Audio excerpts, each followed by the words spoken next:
cause of what underlies these protests is basically a prolonged period of agrarian distress. And the root cause of that agrarian distress is the neoliberal policies that have been followed in India, which have created a serious crisis of incomes for farmers. And in that context, these laws are being seen as something that would threaten whatever little protections are left for farmers. And that's the reason why farmers have come out in such large number. The intensity of these protests being so strong comes from the fact that the neoliberal policies that have been followed over the last 3 decades have created a crisis that is just too deep and now threatens whatever little protections were available to farmers. So that's what is behind this. The specific aspects of agriculture that are threatened by these laws relate to agricultural market reforms and contract farming and the whole system of food supplies, the stockholding of food. But I think the problems go beyond that. It very much relates to to withdrawal of public support, with cutting down on subsidies for agriculture, deregulation of supply of inputs, privatization, greater penetration of private companies in provision of inputs in research, extension, and all of that. So all of that has created the crisis which lies at the root of these protests. Though the immediate context is of these three laws.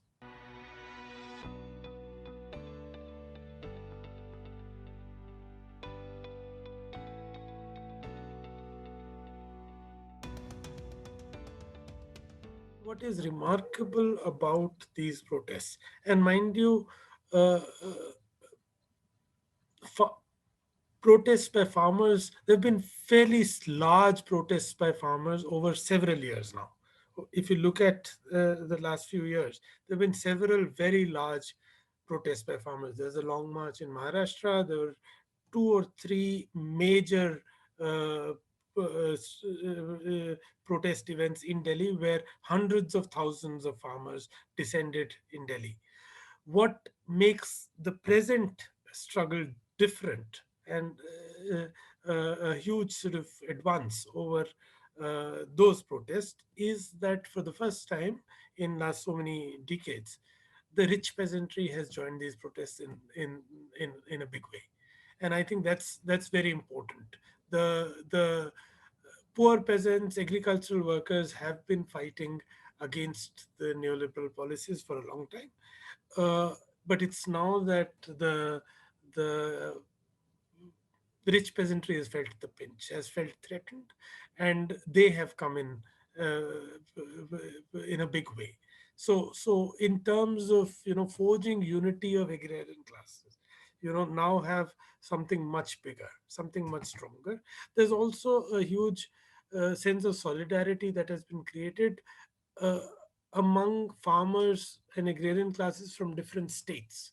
So solidarity of farmers from Punjab and Haryana and Maharashtra and Kerala and so on. I mean, that is another aspect that's very important in these protests. You know, the and these are solidarities that have not happened spontaneously. These are solidarities for which farmers organizations, particularly organizations like the All India Kisan Sabha, have been working very hard to create these solidarities across classes and to create solidarities across organizations and across states. You see, there is the platform that is leading these struggles is a platform of something like 400 farmer organizations, and these farmer organizations have very different perspectives, very different class bases. Now, to bring them to a common platform on a minimum set of demands and managed to organize a struggle of this kind is quite remarkable. So these solidarities have been created through concrete action by these organizations, and that's very, very important.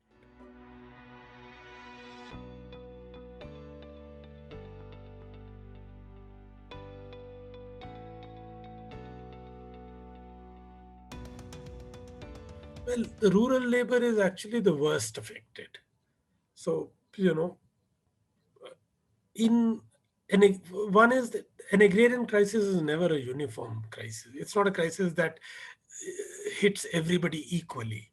Not only it does not hit equally, you can also have situations where in a period of agrarian crisis there are certain sections, the landlords, the big capitalist farmers, who actually might even gain from an agrarian crisis. So, a money lender would gain from the distress of farmers, of poor peasants and workers. So an agrarian crisis is never a uniform crisis.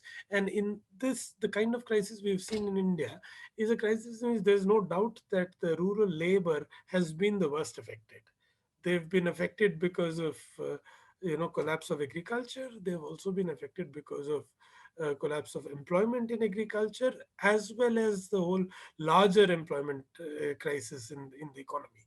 So you see, over the last uh, 15 years or so, uh, rural labor, a considerable part of their employment actually hap- comes in takes place in the cities, in and the towns.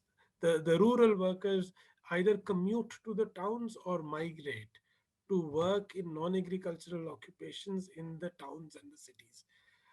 And this has been a very, very major change. This was a very significant phenomenon. Both rural workers who commute to the cities to work in construction, to do head load labor, all kinds of occupations. Uh, the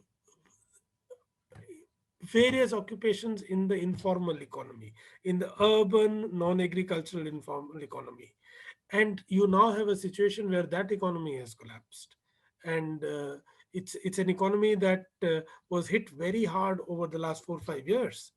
And with the COVID pandemic, it's been a crisis that has taken another sort of has gone far beyond, uh, which has meant that rural workers are hit really hard. I mean, the kind of crisis of migrant labor we saw when the lockdown was imposed. I mean, hundreds of thousands of migrant workers, in fact, millions of migrant workers, had to just walk back hundreds, in some cases, thousands of kilometers to reach their villages. And it was an incredible situation. And you now have so the employment crisis is something that has been most grave. In fact, the last employment statistics that came out in 2017-18 and then 2018-19 show that the levels of unemployment among rural labor are so high that such levels of unemployment have not been seen for like 4.5 decades. So we are, and this is before the COVID pandemic, and then the COVID pandemic has hit. So you are right now looking at a really grave situation of rural employment. So rural labor is right now the worst hit. Is there's the gravest crisis is of rural labor right now, unfortunately. Or whatever this means, these protests are not about demands of rural labor. And the kind of class configuration you have for behind these protests, those demands are not uh, you know at the those demands are really not part of this agenda right now.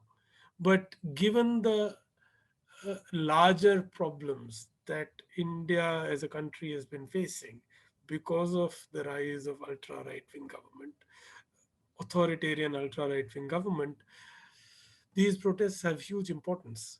I mean, not just for agriculture and agrarian classes, but for Indian democracy. So uh, that's how I see the importance of these protests. And, hopefully, these protests would reopen spaces where demands for, you know, the working classes as a whole, and for, greater participation in the social, economic, and political process of the country, those there is greater space for fighting for those demands. I mean, that's what one can hope for.